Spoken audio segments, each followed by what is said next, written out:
নমস্কাৰ, পুনৰ স্বাগতম জনাইছোঁ মোৰ এটি নতুন ভিডিঅ'লৈ। আজি বহুত দিনৰ মূৰত এটা দীঘল ভিডিঅ' দি বুলি লৈছোঁ। মই শ্বৰ্ট ভিডিঅ' দি থাকোঁ। এইজোপা হ'ল সাধাৰণতে পোৱা নয়নতৰা বগা জাতটো। মোৰ এই বাৰান্দাৰ কাষতে আছে, দুটা জাত আছে, বগা আৰু গুলপীয়া।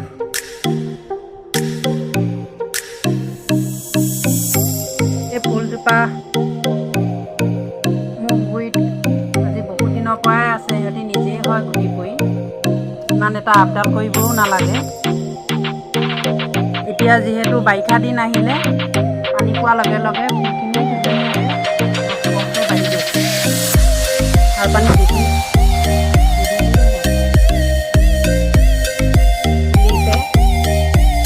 সিহঁতৰ সময় পায়ে গৈছে, তথাপিতো ফুলি আছে। তাৰ কাষতে মাটিতে আছে। আৰু এই জুপি হ'ল নাইনো ব্লক। পানী পাই চব কিমান ধুনীয়াকৈ ৰসকে বাঢ়ি গৈছে।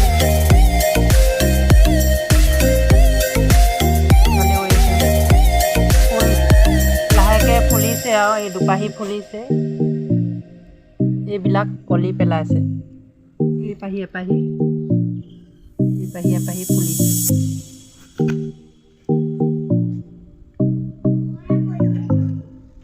এই জুপি হ'ল ইন্দ্ৰমালতী, সঁচৰ কাৰণে ইয়াতে ৰাখি থৈছোঁ। এজুপি হ'ল পাতফুল, এই ছিঙিলে আঠা ওলায়।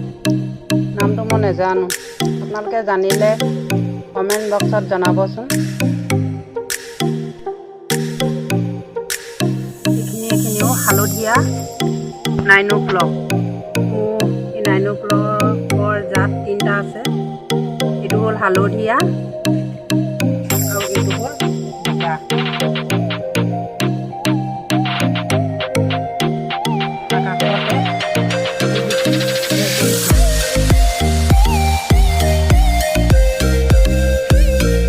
ওচৰতে আকৌ এই জুপি গধূলি গোপাল এনেকৈ ফুলিব।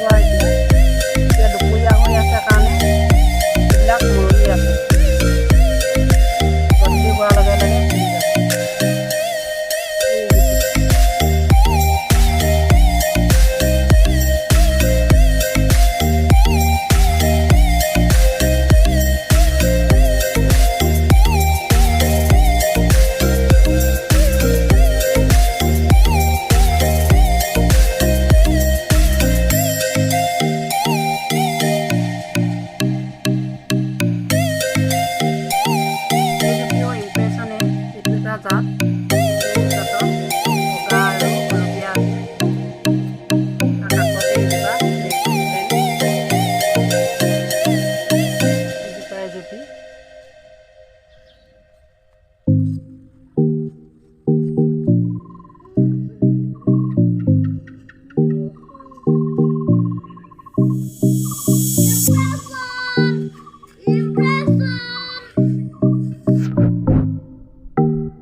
ফুলবোৰ খৰিকা যায়।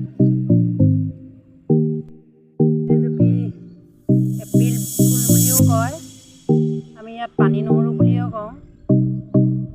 এইজুপি হ'ল ঔষধিযুক্ত ফুলগছ। ইয়াৰ গুৰিটো নহৰুৰ দৰে যায়।